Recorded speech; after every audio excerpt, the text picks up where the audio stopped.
Hi, I'm Scott Thompson. And welcome to Mortem.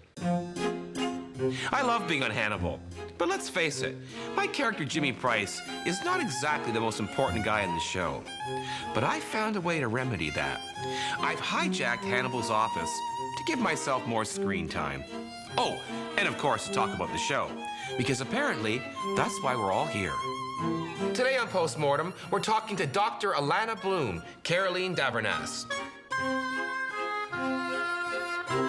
We're ready for you, Caroline. We're talking to Caroline Dhaverness, who plays Alana Bloom on Hannibal. Hello. And this is one thing we need to get, clear right off the bat. It's Caroline, right? Yeah, well, I've gone back and forth on this for... I know. I should have just gone years ago with the simple Caroline. I know. I know. And who told you to make it Caroline? You know what?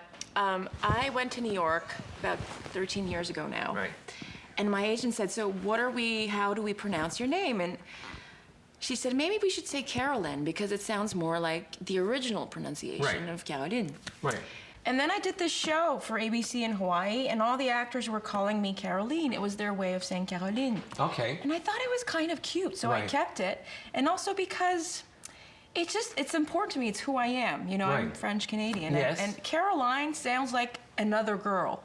Now, did you model your character Alana Bloom on anyone? Did you study any psychiatrists or anything? Not at all. No, I you. tried to read a book about the FBI behavioral unit that was created in the 80s, but they're so depressing to read. I started reading that season 1. I was by myself in Toronto, reading them at night before going to bed. And then I thought they were all around me, all around my apartment, waiting to come in and kill me. And what's it like being the object of desire for the 2 stars? It's great. It's, of course, thank God. If you said it was awful, it's horrible, everybody desiring me.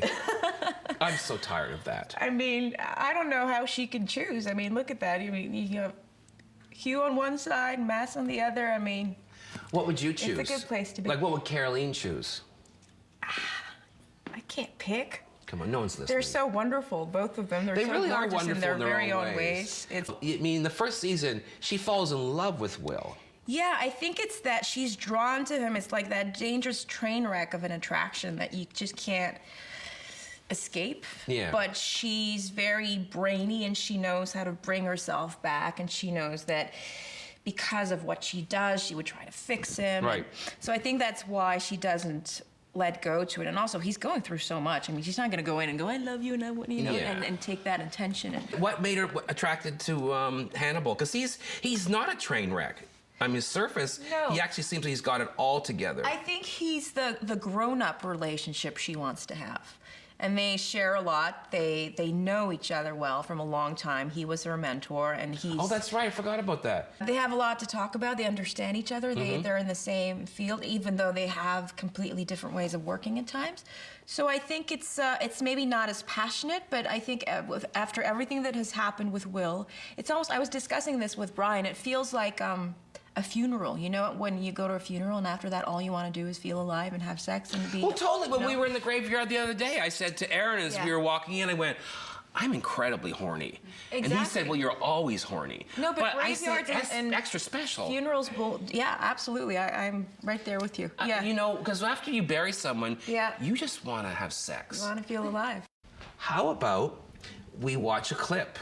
Let's do it. Let's watch a clip. It's a clip about you that plays up the tension between you, Will, and Hannibal. Okay. Okay. What was wrong about you?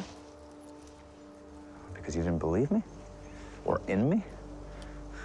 Because you let me question my sanity? My sense of reality? Because you tried to kill Hannibal. You're wrong about him, Will. No, you're wrong about him, Alana. You see the best in him. I don't.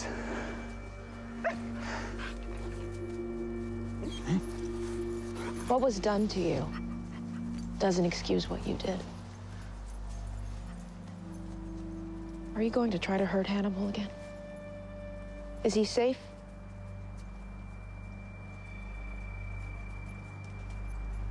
from me or for you?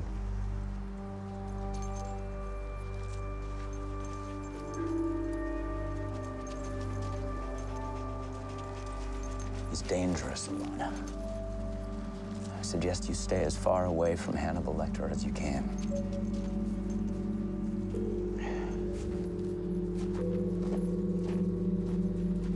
Come on.